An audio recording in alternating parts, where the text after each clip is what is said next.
Hello, everyone. Another very warm welcome to yet another edition of Marketing the Invisible, our vlog and podcast.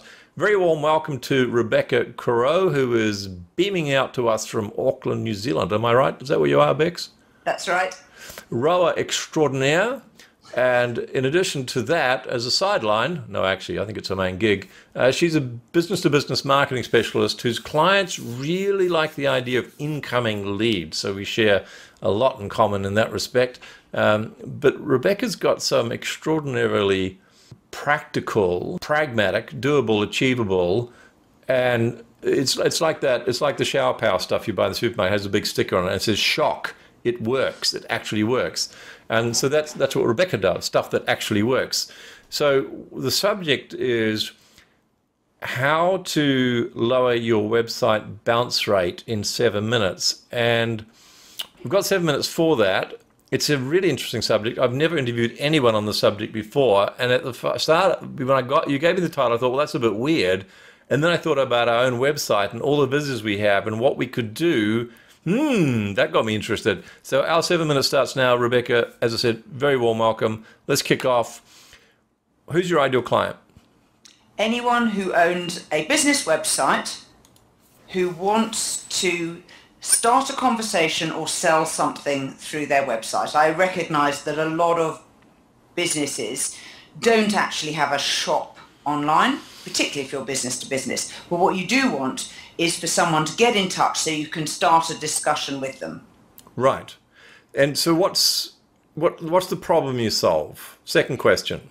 It's the same old problem of it being easier to sell to your existing clients and people who already know you than it is to acquire a new client. And yet we're all much more attracted to finding new clients.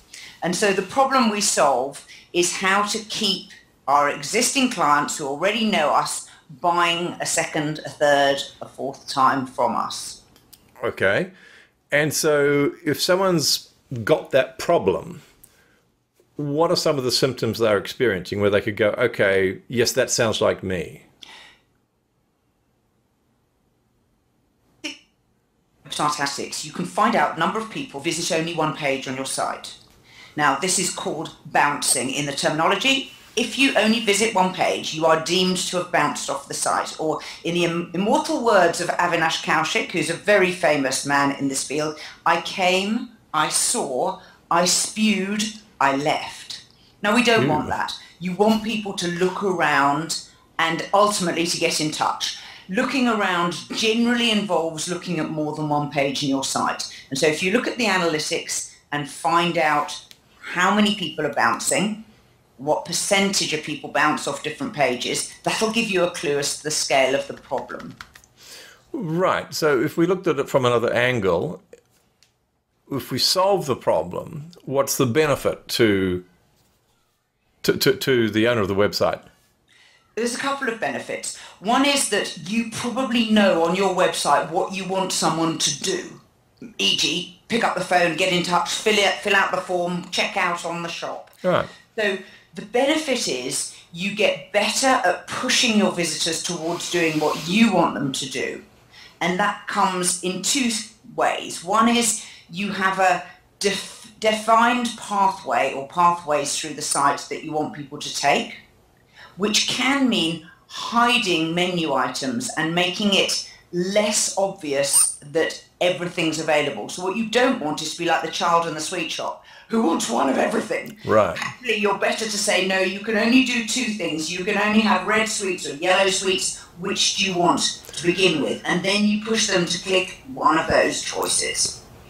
Right. That's interesting. So limiting the number of choices. So when people look at their websites and they go, oh, it's a mess, it's horrible, and people are bouncing all over the place, are there any common mistakes that people make in trying to fix that they try a solution, but it's really the wrong solution? Yes, there is. A lot of people will try to buy advertising in order to solve the problem, which just brings more people into the site. It doesn't keep them there. Right. So generally, there's nothing wrong with buying advertising, and we recommend it, but you want people to buy off of that advertising. Otherwise, you really are spending money and throwing good money after bad. You're better off trying to fix the problem and then spend your money on the advertising. It's like I'm bleeding horrendously out of a slashed wrist, so I think, oh, that's a problem. I'll put a drip into the other. I'll put blood into the other wrist. That solves the problem, right? No. That is a very good example. Probably. You can have that. So VFA time, what is one valuable free action? Now, I happen to have a bit of a heads up on a thing you're doing soon, which costs a little tiny bit of money, but is there one valuable free action people can take where, yes, they should be working with you, but in the meantime, a little thing they could do that might make a bit of a difference at least? So I'm going to give you two answers. The first one, go to your analytics program and you're looking, I'm going to describe it as if from Google Analytics, because a lot of people use that. Go and find the list of the top 20 entrance pages to your website. So that's the first page people visit. And then go and find the top 20 exit pages and look for correlations. If you find the same pages are both entrance and exit, you've probably got a problem. So that helps you diagnose whether or not this affects you. The second free thing you can do is to get somebody who doesn't already know your website to sit down and you watch them as they navigate the site. Go and see if they do what you think you want them to do. Okay, excellent. So the opportunity there exists for you to figure out what pathways people actually take compared to what you think they should take. Right. Perfect. All right, now 40 seconds left.